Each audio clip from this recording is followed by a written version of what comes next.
Well, today we have one of the most interesting people I know. I've been following him for a long time.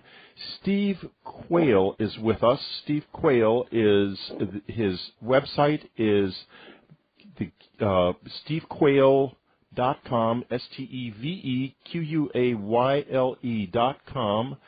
He is the author of a number of incredible, fascinating books. Breathe No Evil, Blueprint for Survival, one in which Whitley Strieber figures prominently, Angels, Aliens and Fallen Angels, the Sexual Corruption of the Human Race, ominous title. Quayle has completed his latest book, Genesis and Giants, Master Builders of Prehistoric and Ancient Civilizations, something that absolutely fascinates me. But we are going to be talking today primarily about flu and the issues that have come up, at least in my mind, about this flu, and we'll get into that. Steve has been following a number of very extraordinary and unusual things on his website. It's a huge, wonderful website. One of them is the death of microbiologists, and this has been going on way too long.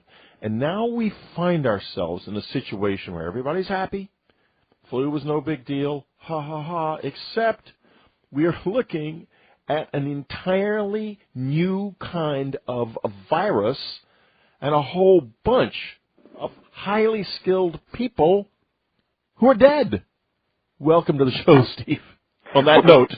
Yeah, thank you, Whitley. And again, this is a privilege for me because, as I was telling you before we went on the air, it's just you played such a prominent role in so many of the quotes in my book, Aliens and Fallen Angels, and I think it even will tie in, and I'll try and bring it into how it relates to all the scientists that are being selectively executed.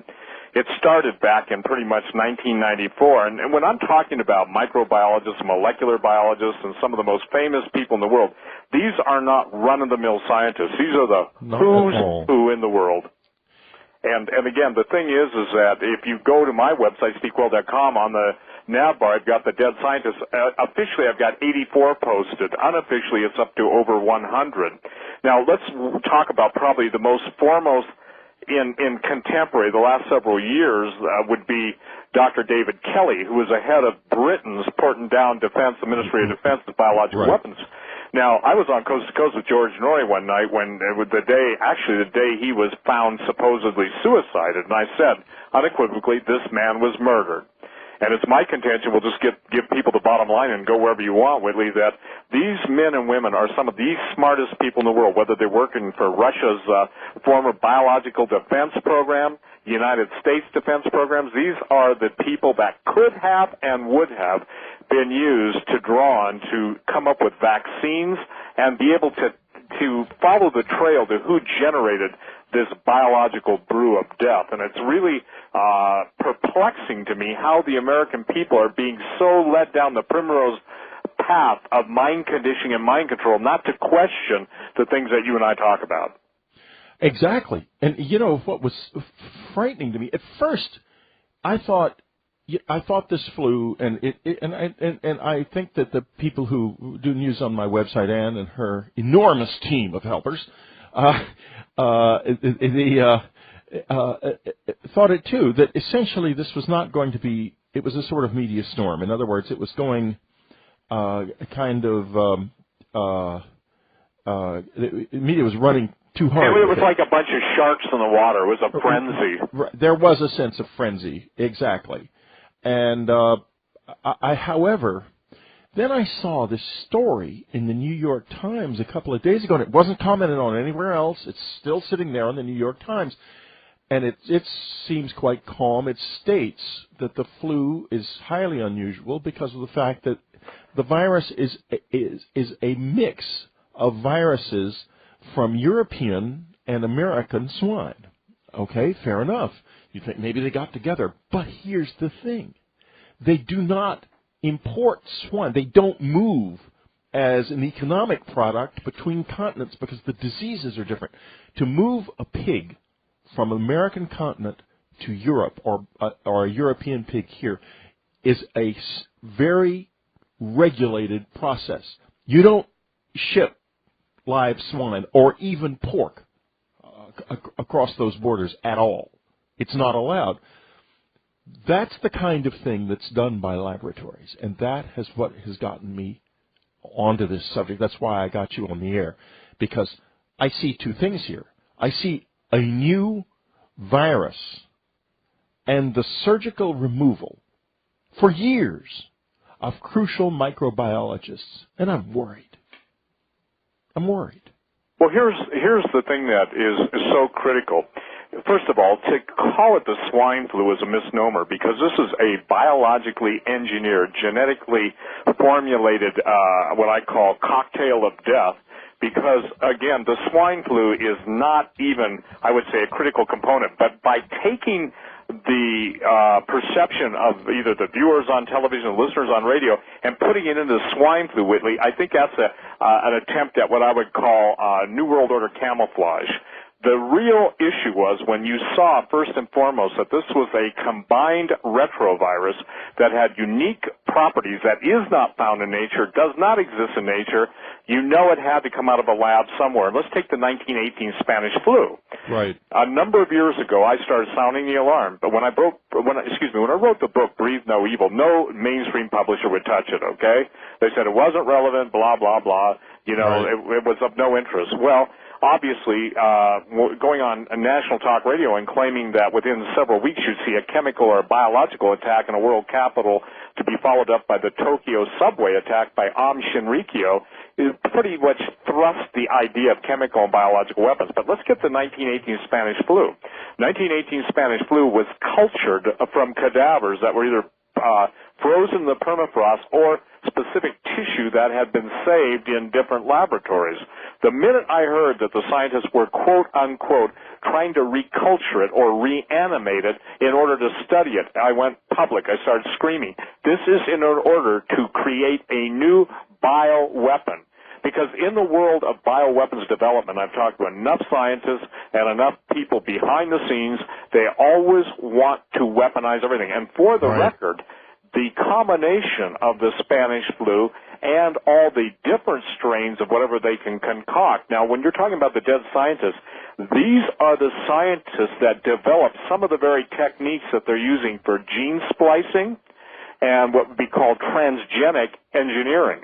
So that was the first tip-off. The second tip-off was the fact that Baxter Pharmaceuticals had shipped to 18 countries, the vaccine producer, contaminated or tainted vaccine. Whitley, that does not happen unless it's done on purpose. That's right. Well, that's exactly right. And, you know, folks, you got to understand how carefully these vaccines are prepared. And so you're right. At some point in the process, there was sabotage.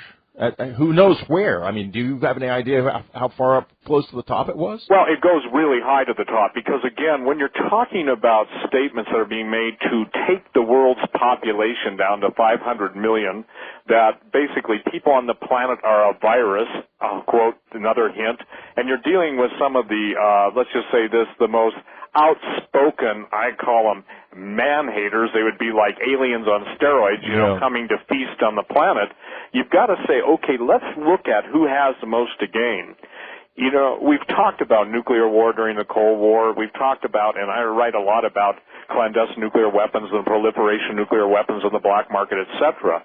But you get a higher thrill for the kill when you use biological weapons, especially the Marburg, Ebola, any of the hemorrhagic fevers, especially, and when you combine it with something as horrible as smallpox, which the Russians have successfully done. So with the systematic elimination of the world's foremost scientists, and these would be guys that wouldn't have worked for them being, let's say, defined as those who are systematically working overtime with trillion-dollar budgets to come up with the perfect pathogen, which, by the way, they themselves are inoculated against, and to basically rid the planet. Now, some people think that's really, oh, you're out there or whatever. I'm not out there. The point I don't think you are either. Listen, I've known powerful people who said things like, who said things like we needed population reduction on Earth. I have. Well, Absolutely. and you know, so the fact is that you are getting the same information through different streams and different sources. Right. But it's hard for the average person, Whitley. You know, we live in that world where we deal with that kind of stuff. But for the average person that just all of a sudden has been told, hey, all of a sudden we've gone from level 1 to level 5. Now, I want to share something with people. I think it was a divine intervention that we did not go to level 6 on a worldwide basis, because I believe that this whole thing was a psychological operation to build, if you will, a neural channel between what is being presented, i.e. the mind control main mass media, and what they ultimately want. And I believe that it's not even the vaccine that will, it's not the original pathogen, but is the perception that the pathogen is so deadly that the vaccine is, I believe, what is going to kill. And as you know, or may not know, I was the guy that first brought out the chemtrails on national radio. Right, yes, I remember that. And I've always maintained that the chemtrails were the softening up of the human immune system by using heavy metals, barium, aluminum, and also the strange thing was they were using a mixture of genetic binders and human blood cells. Now, when I started Carnicom.com, for your listeners, CARNICOM.com, it's got the photomicrographs. I don't know if you've ever talked to Clifford Carnicom. But yes. Yeah, a massive amount, and he is a scientist, massive amount of data. The thing is that I don't think people understand that if you're, let's say, launching a binary assault on a person or a nation, and you can basically pre-position specific pathogens or pathogenic viruses or bacteria, and you've already developed, let's say, Part B of Part A, and that Part B could very well be in the vaccine. I see this as a giant population control mechanism / depopulation mechanism, and that's what truly has me worried and astonished. Well, me too. And when we get back, Steve and I are going to talk about a scenario that I have worked out in my little head that's scaring me a lot, and I want to just see exactly what he has to say about it, because this whole thing may not by any means be over. We'll be right back. We're back talking with Steve Quayle, his website, stevequayle.com, his show, The Q Factor. Don't miss The Q Factor. It's pretty darned amazing. Often, in fact, next Tuesday, I will be on The Q Factor. Or I should say, I'm going to get the date. I don't have the date in front of me right now, but I'll get the date from Ann, and we'll find out exactly when I am going to be on, because some of you will be, who are watching this on Ustream, will be aware of the fact that it's next Tuesday. But in any case, it'll be it'll be announced on the website. So, but now before we go on, we have a listener question, and that is, what about genetic engineers and geneticists? Have any? Just let me broaden it a little bit. Have any other groups of scientists been suffered a mass assassination, which is really what this is, like this group has? Yes, and again, you know, whether we're dealing with purely biologists or protein biologists or molecular biologists, a lot of these guys were at the geneticist level. They were the foremost geneticists, and I say were, obviously they're deceased now.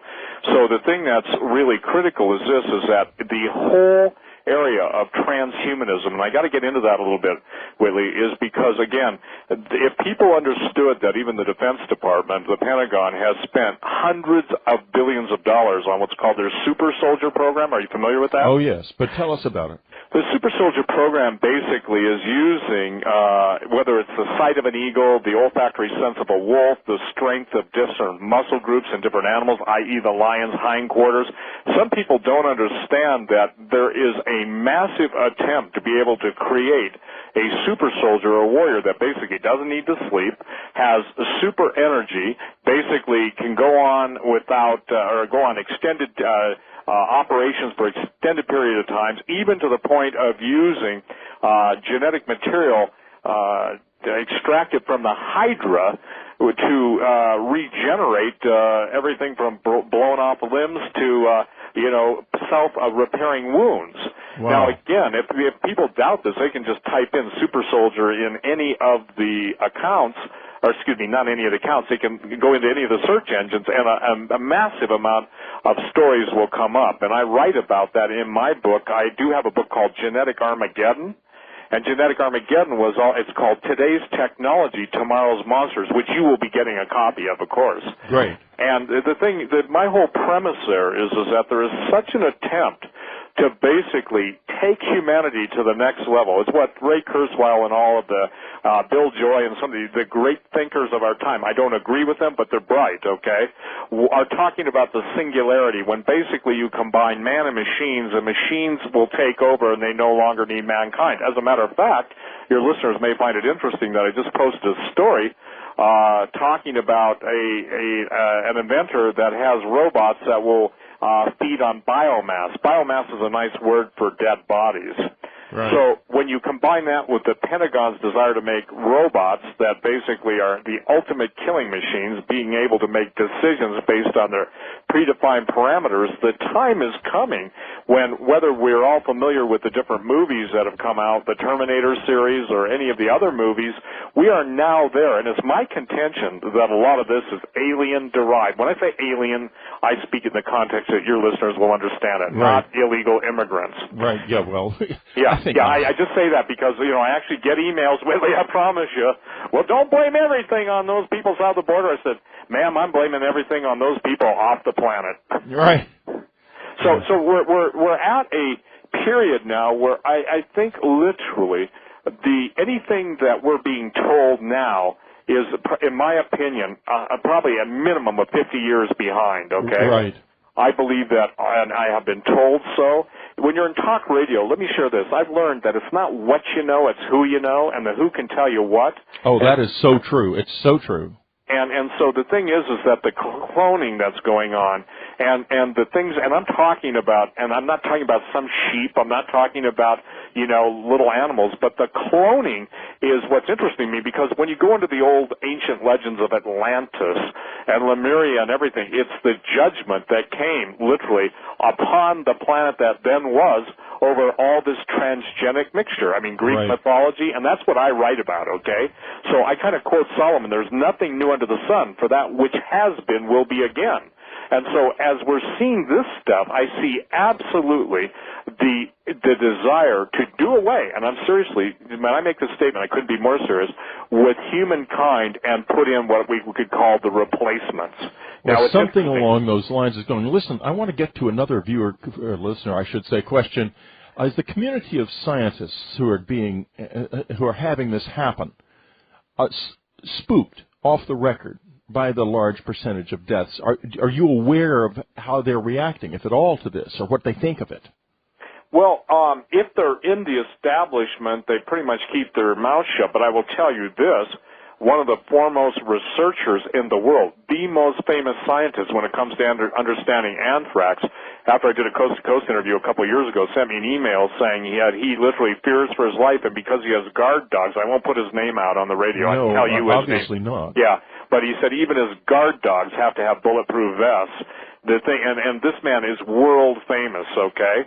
No, the thing that, I mean, beyond, and if I say his name, everybody goes, wow, he's worried. He told me, he said, Steve, I knew I was next. And he said, I knew that if I did not go on record with telling them I will blow the whistle on everything and play strategic material, he said I would be next, So when you say, do I get feedback? Yeah, I get feedback from that community all the time. I also get feedback from Special Operations Command and some of those guys. And people don't understand the Special Operations Command is under, and let's just say this, they're under their own auspices. They work in conjunction with the Pentagon, but they do not answer to the Pentagon. There's kind of a checks and balance system there. But when you start dealing with, and may I just bring this in real quick, we start dealing with myths and legends and beasts and all the stuff that's going on, and then obviously the genetic material extracted from abductees and the infamous cattle mutilations, you start to build a horrific picture of the mindset that's out there. And that's why I quote you in the book, because in one of your quotes you were talking about you felt there was almost a preternatural, a supernatural, almost a demonic presence that you couldn't relate to because of your Western thought. Absolutely. And so the thing is that when we're talking about this, we're talking about, if you will, a cannibalistic desire to absolutely feed, feast, and destroy on the carcass of humanity. Let me ask you a question. This is another listener question. We're getting some very good questions here. Thank you, guys and ladies, whoever is out there. Who do you think is in charge of this planet, of Earth? Well, who do I think is in charge? I think that when you look at who's in charge, the people we see as the big guys aren't, okay? They're just merely puppets and vassals. It's just why one administration comes in and nothing changes, okay? Yes, it's not a political statement. It's just this. You can't complain about the previous administration. By the way, I am so opposed to the previous administration. I want to go on record here that I fought it all the years on talk radio. But the point is that the big guys, what would be called the secret puppet masters, are of a Luciferian brotherhood. I mean, these are people that hold humanity in contempt. You can usually read about their desires to lower the population of the human race just by doing a Google search on population reduction. But it's more sinister than that. I believe that there is a world government that is largely invisible to the mainstream, that has already made deals with some very evil and malevolent spiritual beings who parade around as aliens, and we could talk about that if you want to go there. But the thing is that it is literally a battle for planet Earth. It literally is a battle for humanity. And the thing is that in a context of quote-unquote end-time prophecy, the 2012, the whole issue around that, things have accelerated, Whitley, to such an extent that, I mean, if you're talking about a global pandemic on the scale of the 1918 Spanish flu, and you just start doing numbers, and then you say, let's say they've increased that to a 50% lethal dose, or lethal, I can't say the word, lethal dose, or kill rate, then you can start to see some real numbers. Then you get into the book of Revelation, a third of the population. Then you get into very big numbers there. You get into, in fact, you get into numbers so big that you begin to have a problem with the planet's atmosphere because of methane from the decaying corpses. If a billion human beings died in 2 weeks, we would have a huge environmental crisis unlike anything we've ever known before. Well, not only that, but I will tell you... Nobody thinks about that. Well, I think that's true, but let me share this. A number of years ago, I was contacted by a 4-star general, active duty, verified he is who he is, okay, and he said, Steve, did you ever think that the atmosphere is being atmoformed or atmospherically transformed for what is going to come upon the Earth? You know, this is kind of interesting because in prophetic language, Whitley, just for your subscribers or your listeners who are interested, it talks about men's hearts failing them for fear of looking after those things coming upon the Earth, okay? Yes. That means they don't already exist there at the point they come upon. So the 4-star general went on to tell me, he said, listen, the atmosphere is being, if you will, formed, changed, altered, so these things can exist here. And if you look at listen, okay. I just want to share this just because, put this into perspective. If you look at a lot of the exoplanets, what is their composition of a lot of their atmospheres? Methane. Did you ever tie those two things together? No, I didn't, but you're right there so far. Let me ask you this, and this really is it's generated by 2 questions from our listeners. Why are they? You would think if there was something this powerful, really present and acting here, it would do it. It would do it right away. It would do it in 2 weeks. It would do it just by pushing a button. And why is it being done so slowly and carefully? Well, I think I'll quote Henry Kissinger. He said, the illegal we do immediately, the unconstitutional we do over time, okay? The thing is if they do it too quickly, by the way, there are some tremendous men and women that are unknown and invisible to the world at large that fight against us. I mean, it truly is, in my mind, and, I talk about extensively, the ultimate battle of good against evil, okay? Yeah. And again, when we're talking about, the book that you'll get, Aliens and Fallen Angels, okay, obviously I'm familiar with most of the writings in the world on whether they're Zechariah Sitchin or some of the most obscure manuscripts, but the thing that I think is really critical is this, is that you're going to have to transform humanity. You take it from a science fiction realm into a reality. In essence, we're being mind-controlled and we're being totally programmed to be, if you will, like the people in the movie Independence Day on the top of the roof, And everybody thinks it's such a wonderful thing, but I don't think they realize what awaits them. I talked to George Norrie on the air, and I said, George, my favorite Twilight Zone is the one about the giant alien, and he is a giant compared to those sizes, who basically, comes to send to the people of Earth great technology, and he presents them with a book. Did you see that episode, To Serve Man? Oh, sure. I mean, I got to tell you. I just go and dig that up. It may be on YouTube. To Serve Man is the name of the Twilight Zone episode. But ultimately, the aliens come to take us away to their planet, and they use us as a breeding stock or a food source. Probably the first interesting application of that in contemporary literature was the time machine. Okay, you remember the Morlock and the Eloi? Oh, sure, and absolutely. Yeah, I mean, a fascinating story that basically the Eloi, the fair-haired ones, were raised for a food source, and the Morlocks, which were mutants, would come up out of the ground and eat them. What a wonderful I saw that movie when I was about 14, and what I mainly remembered from it was Yvette Mimieux. Later, I began to think about the Morlocks and the Eloi. Yeah, no, seriously. And I mean, that I got to tell you, I'm 57, and I think that was one of the movies that made the greatest impression on my life. Not from the Steve, standpoint... we've got to take a little break here. We'll be right back. The Unknown Country store and subscriber section have a new manager, Nikki Thomas. She's here to help and make sure we continue to have the best customer service possible. Here's Nikki. Thanks, Brian.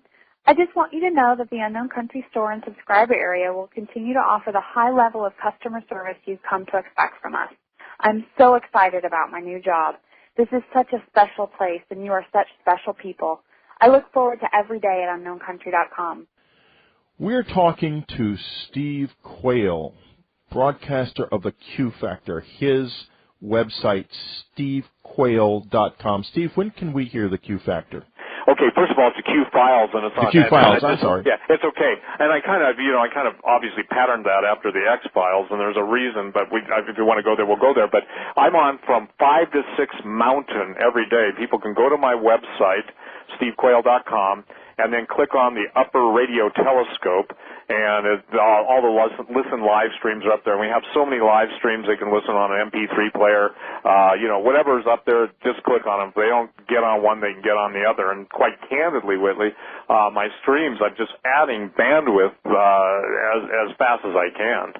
Yeah, we're having the same experience with Dreamland. We don't broadcast live, but we have very substantial increase in listenership going on here, and that's because of the fact that people are just realizing that the media, the big media's news is so filtered. And now let's get to another one of the listener questions because it's relevant to this.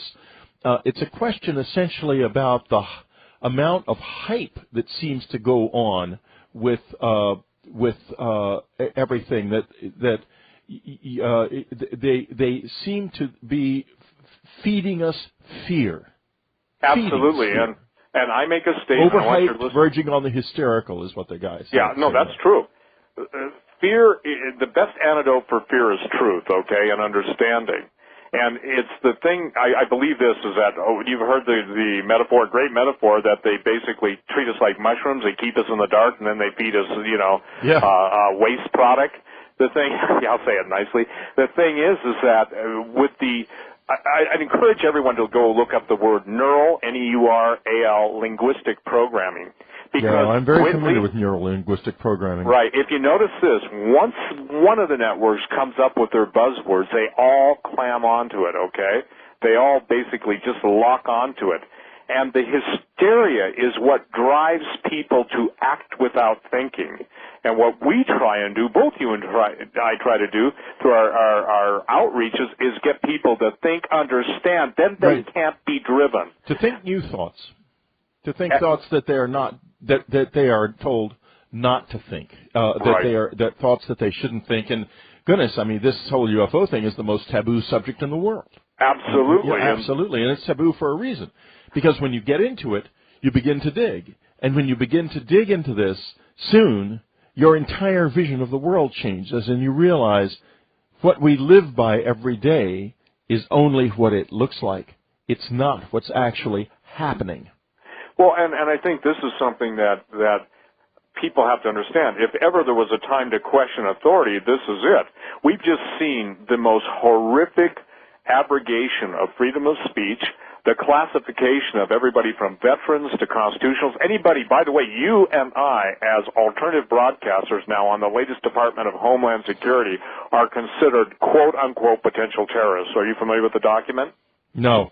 Anybody, and this is, ladies and gentlemen, anybody who is not mainstream has been identified. And it's not just the guys that deal with politics. It's anybody out of the mainstream. See, this is interesting to me, Whitley, because basically you have the same financial situation. This is critical, too. The financial situation of a lot of unemployed people. It's like once you've raped and pillaged and plundered an entire country, which the United States has been raped, pillaged, and plundered, then basically you got a problem with a bunch of disaffected people. In our case, probably 30 to 40 million unemployed before it's all said and done. That 30 to 40 million people who are unemployed then become a national security issue. Never mind that the people that are in the military-industrial complex are paying each other off. And by the way, all one has to do is see that nothing's changed when it doesn't matter if Rupert Murdoch or Ben Bernanke lie through their teeth. Nothing has changed. The reports are coming out, more employment. So what I'm saying is this. The easiest way is to basically create a problem and obviously provide your solution. And in providing your solution, the Hegelian dialectic, you bring about your desired results. Right. So when you vilify everyone from veterans to constitutionalists to gun owners to alternative media, you paint everybody with a broad brush. You know what it basically says? Unless you're pretty much a Washington politician who's on the public trough, you're the enemy. Now that's dangerous. That's what caused Rome to fall. Yes. And we've got something here I think that is really important. I spend the majority of my time tracking down the interaction between alien technology, human technology, and ancient history, okay? Because, again, I get asked this usually in every interview, what brought you into this? Right. My answer is simple. When you start to study ancient history, I'm talking, and even prehistory, you understand that when every culture in the world is dealing with giants, when every culture in the world, if you go even in the Tigris-Euphrates Valley, and by the way, the Pentagon considers aliens, you'll love this, their official term for it in some of their circles is the gods, with a little g, of the Sumerians, okay? Right, yes. And one of them once told me that what he was most worried about was Yahweh coming back. I got news for you. Yahweh is not the one that they need to worry about. They need to worry about Azazel and Semiah. See, this is why, and because of the thing that the fallen angels. Let me give everybody my basic premise, okay? Because I write extensively about it when I wrote the book Genesis 6 Giants. Masters and prehistoric builders of the human race. The bottom line is that I maintain that mankind did not evolve out of the goo, okay? And by the way, the thing is that I'm very outspoken. I believe that the fallen angels of Genesis 6 that came both before the flood and after the flood, that they lived on earth in a pre-Adamic civilization, okay? Most Christians do not want to go there. And I want to share something with people. Even the very first chapter of Genesis, the very first sentence of Genesis uses words without form and void that are only used in the Hebrew context of judgment. You can go to Jeremiah chapter 4, the 23rd through the 26th verse, and I just want to tell you something fascinating, talking about God judging an angelic civilization on earth prior to the creation of man, before there was any Adam, before there was any man. So when I talk about, ancient civilization, I'm talking about, stuff that is into the hundreds of thousands of years old. Now, there was a great civilization here that has entirely disappeared, and we have nothing left of it but some of its works and descriptions of its science and the power of its science. And I think the thing is in the form of myth. Oh, absolutely. But see, I tell everybody, the myth and legend is probably more believable than any statement that's ever come out of any Washington politician's mouth, or if they speak out of both sides of their mouth, their rear end, okay? And I know that sounds really sarcastic, but I maintain that once you find out that the last thing at this point, the reason you control the UFO phenomenon, the reason you control all disclosure, the reason you control the stuff that I write about, the true things that are in the earth, and I believe that literally there are real monsters. One Special Operations Command general told me, he said, if you could take your ultimate nightmare, Steve, and multiply it by 1,000, that's some of the things that we have to deal with. I maintain that a lot of the science fiction movies, Whitley, and for instance, even Good Night, Gene Roddenberry was tied in with CIA. I believe that they leaked the truth, put it into science fiction form, to basically discredit any of the leaks of any of the whistleblowers that come out. By the way, I was talking to Phil Schneider 1 week before he was murdered, okay? Now, tell us who Bill Schneider was. Phil Schneider. Phil Schneider is the guy that was famous for talking about building and working on the underground military bases. Right, yes. I would suggest all your readers, if they're unfamiliar with him, go to Phil, Schneider, and put plus Dulce. Remember the alien wars in Dulce? Oh, sure. Mexico? I know a lot about Dulce. I sent a researcher out there at one point. Right. Well, the thing is, here's a guy that got killed for what he knew, okay? And I can tell you this through... There's a comment from a listener. Phil Schneider was definitely, quote, suicided. Yeah, Suicided. Yeah, well, let me tell your listener, thank you, listener, the reason he was suicided, I mean, it's pretty tough to cut your own throat when your hands are tied behind your back with piano wire. Yep. And by the way, for the listener that brought that up, I talked to him a week before he was murdered. It was when I first started in talk radio, and Whitley, he said, Steve, I'll come on with you Friday, he said, if I'm alive. And I said, God, I hope that's not true, Phil. I really said, I literally prayed, don't let that happen, Lord.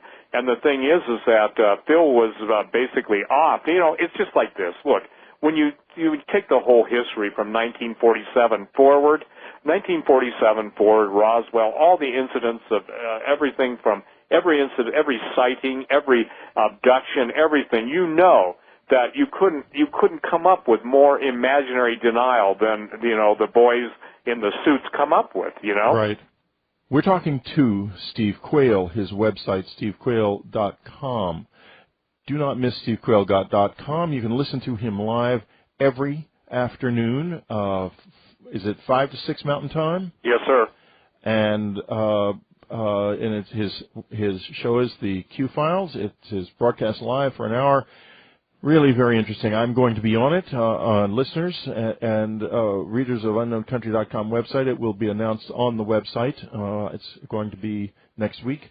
And we've been talking about a whole lot of things, trying to get a little bit under the surface of what's really going on in this world. And I'm going to, very briefly here, I promised a couple of segments ago that I would voice my concerns about the flu, and I'm going to do that now, but then I want to get right back to where you were, Steve. I just don't want to leave that hanging. Sure. No, go where you need to go. Okay, because where I need to go is this, just very briefly. I was concerned because here's the situation. We have this strange virus. It, in fact, could mutate in any way. I mean, no idea what it could do or be induced to do. It doesn't seem possible that it could have come naturally because it comes from two different types of pig that are isolated from each other. Now, you have that. It comes. It is mild. People forget about it. It looks like a big media storm. Everyone's laughing. A few months later, it mutates and it comes back, and nobody cares until it's too late. That is what is worrying me about the flu. Now, let's go right back to Phil Schneider, and because we were at an incredibly interesting point. I don't want to lose that. Well, it may interest you to know that in what I call the incubatoriums, okay, that's my word, the secret islands of Dr. Moreau, the Antarctic experimental stations that Chris Carter in the X-Files movie referred to, I can tell you this, that the stuff that goes on, not only under the ice, but under the ocean and labs around the world, would how do I say, I'm trying to grasp for words, Whitley, that people can relate to. The only thing I fall back on is what a four-star general told me who fights this stuff. He said, it's your worst nightmare, Steve, multiplied by 1,000, okay? But what people don't understand is that in all of the science fiction films where it's human hybrids are being grown in some sort of vat of goo, where human sperm and ovum are taken and combined with animal sperm and ovum, people say, well, they can't do that. Well, it was it was only with the unlocking of DNA, and the scariest thing I know, Whitley, is that the frequencies, most people don't understand that each DNA strand has such phenomenal memory capability, but now they're even attenuating, adding different substances at a genetic level, on a nanotechnology level, to change DNA even from the double helix to a quadruple helix. And I mean, the stuff they're doing is so bizarre. And I maintain that as Atlantis, and it's a real place, I know it's a real place. I'm one of the guys that basically wrote about the area off of Okinawa, Yanguni, the pyramids there. Vast, not only did good night. Who am I trying to think of that wrote the book Underworld? Graham Hancock. Yeah, Graham Hancock does a fabulous job of the ancient civilizations. Oh yeah, it existed. There were ancient civilizations. Listen, to give you an idea. There's a big stone platform at Baalbek in Lebanon. We could not literally now move one of the stones there. We could lift it with a crane, but we could not build a crane that could move it. They did not pull that across 10 or 15 miles of land rolling it on logs, for the simple reason there is no log strong enough to have done that, and there are no basalt logs around there showing that they did it. It didn't happen that way. We don't know what happened then. The past is lost to us. There's a lost science. This isn't the height of human civilization. This is a fallen world. Well, it is, but I want to share something with you. You're talking about the stone of the pregnant woman, okay? Right. And when you're talking about Baalbek, which is a fascinating place, okay, I tell everybody it's not what's above ground in the ancient civilizations that's curious, it's what's underneath them. Now, let me share this. The basis, I didn't get to finish, the basis of Genesis 6 is that the angels, a order of beings higher than humanity, fallen angels, rebellious angels, came and had sex with earth women and produced giants, okay? Those giants became what myth and legend was formulated from. In my studies, and I've got a 450 or 480-page book on Genesis 6 giants, I ask people just to put this into perspective, that when you're talking about beings that history records and the ancient historians record as being 18 feet tall or taller, you're talking about people, by the way, Og, the king of Bashan. Bashan literally means land of the giants. When you hear the word Nephilim, it means those who fell. When you hear Rephaim, that means those who descend from the fallen ones. In the entire Middle East, the fascinating thing that comes up all over the world, and especially when it comes to pyramids, is that a race or group of super beings of supernatural strength, ability, knowledge, and wisdom. And by the way, the Mayans, the Aztecs, and the Incas didn't build their great civilizations. They attributed either to Viracocha or Quetzalcoatl in the Aztec case, and they talked about harmonic levitation. Harmonic levitation is interesting. In other words, you can offset the gravity of a specific element if you know its frequency and basically parallel that frequency or offset it with a complementary frequency. Well, archaeologists always look down their noses at these civilizations because they didn't even have the wheel. They didn't even realize wheels were useful. They didn't need it. Go ahead. They didn't need it. And again, now understand, I've spent 36 years at this, so I don't mind when people say, I don't believe you, but I'm just telling you this point blank. In the case of the Old Testament, talks about a flood, and I'm not going to argue the universal flood. It's all over. It happened, and we even know why it happened. There's a great book out called it's about catastrophe. I think I'll put it right here. Velikovsky's World in Collision, or there's another one by Donald Patton, who's literally a rocket scientist. It's called the Biblical Flood and Ice Epic, And the Cycle of Cosmic Catastrophes is the one I'm talking about. It nails it, too. Yep. So the thing is that there were the angels that interfered with human race prior to the flood and after the flood, i.e., David and Goliath fame, okay? I mean, when you talk about 2 Samuel 26, this is history. So people go and do this. Go and look this stuff up. You're talking about 6 fingers, 6 toes, okay? You're talking double sets of teeth. I've had friends who've gone to the Gold Museum in Peru and talking about the heads of some of these kings, okay? The Mayan kings in this case, or the Incan kings, and their heads, Whitley, their head from condyle to condyle is 24 inches, okay? Mine's probably 6. The thing is, in my book, I detail over, I believe, somewhere in the neighborhood of 1,000 accounts, even in the Ohio River Valley. The bottom line is that they've turned up giant skeletons anywhere from 9 to 12 feet. Obviously, a lot in Nevada. Lovelock, Nevada used to have a red-haired giant mummy until the boys. And when I say the boys, that's the FBI. We have a Native Antiquities American Act in the United States that basically any old bones are considered Native American, even if they're 9 feet tall and red-haired and right. No, that Kennewick man is fascinating. Listen, Steve, we're just about at the end of Dreamland. And I'd like to ask you, would you have another half hour to go on with us in our subscriber section and start to talk about this particular subject a little bit more? Sure. You would? Yep. Okay, great. Okay, so when we're finished with Dreamland in 2 minutes, folks, we're going to keep right on in the subscriber section, and I am going to leave the Ustream stream on so that the listeners and viewers on Ustream right now will be able to continue listening and will be able to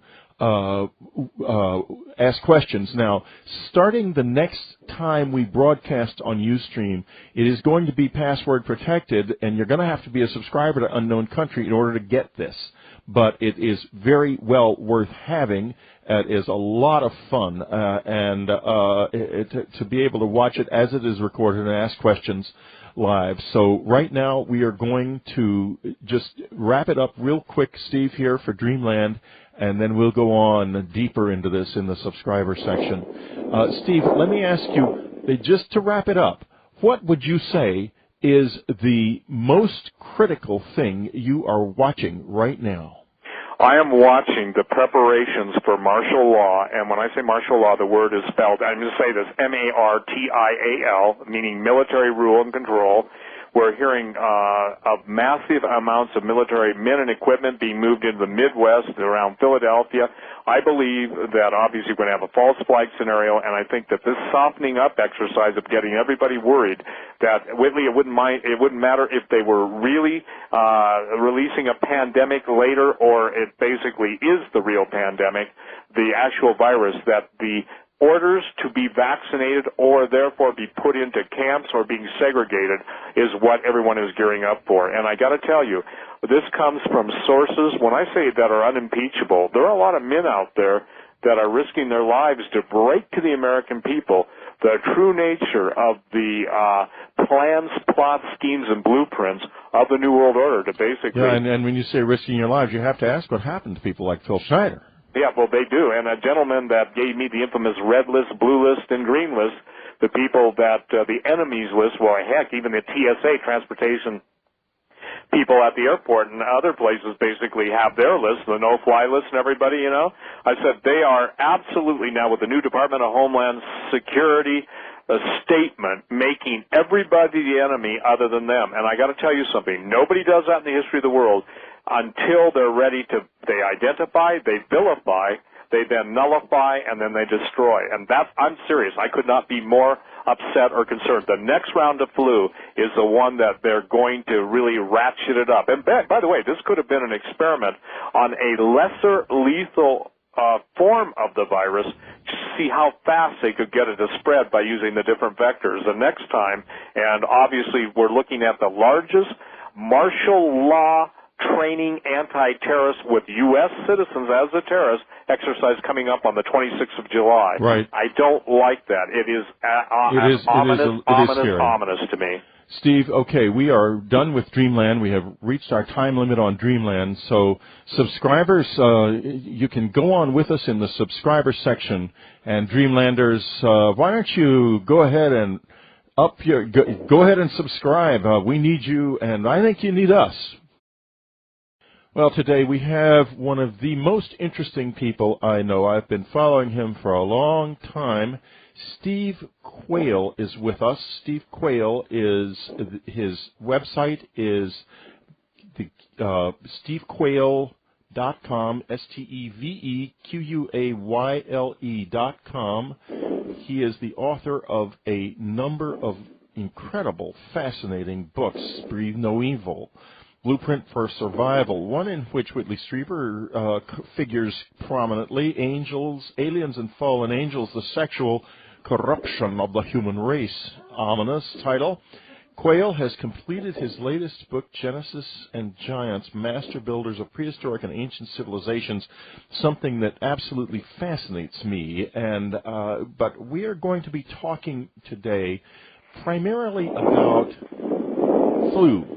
And give people the bottom line and go wherever you want, Whitley, that these men and women are some of the smartest people in the world, whether they're working for Russia's former biological defense program, United States defense programs. These are the people that could have and would have been used to draw on to come up with vaccines and be able to follow the trail to who generated this biological brew of death. And it's really perplexing to me how the American people are being so led down the primrose path of mind conditioning and mind control, not to question the things that you and I talk about. Exactly. And you know what was frightening to me? At first, I thought this flu, and I think that the people who do news on my website, Ann and her enormous team of helpers, thought it too, that essentially this was not going to be, it was a sort of media storm. In other words, it was going the media was running too hard. It was like a bunch of sharks in the water. It was a frenzy. There was a sense of frenzy, exactly. And however, then I saw this story in the New York Times a couple of days ago, and it wasn't commented on anywhere else. It's still sitting there on the New York Times, and it seems quite calm. It states that the flu is highly unusual because of the fact that the virus is a mix of viruses from European and American swine. Okay, fair enough. You think maybe they got together. But here's the thing. They do not import swine. They don't move as an economic product between continents because the diseases are different. To move a pig from an American continent to Europe or a European, and the issues that have come up, in at least in my mind, about this flu, and we'll get into that. Steve has been following a number of very extraordinary and unusual things on his website. It's a huge, wonderful website. One of them is the deaths of microbiologists, and this has been going on way too long. And now we find ourselves in a situation where everybody's happy. Flu was no big deal, ha ha ha, except we are looking at an entirely new kind of a virus and a whole bunch of highly skilled people who are dead. Welcome to the show, Steve. On that note. Yeah, thank you, Whitley. And again, this is a privilege for me because, as I was telling you before we went on the air, it's just you played such a prominent role in so many of the quotes in my book, Aliens and Fallen Angels, and I think it even will tie in, and I'll try and bring it into how it relates to all the scientists that are being selectively executed. It started back in pretty much 1994, and when I'm talking about microbiologists, molecular biologists, and some of the most famous people in the world, these are not run-of-the-mill scientists. These are the who's who in the world. And again, the thing is that if you go to my website, stevequayle.com, on the nav bar, I've got the dead scientists. Officially, I've got 84 posted. Unofficially, it's up to over 100. Now, let's talk about probably the most foremost in contemporary, the last several years, would be Dr. David Kelly, who was the head of Britain's Porton-Down Defense, the Ministry of Defense of Biological Weapons. Now, I was on Coast to Coast with George Norrie one night when the day he was found supposedly suicided, and I said unequivocally, this man was murdered. And it's my contention, we'll just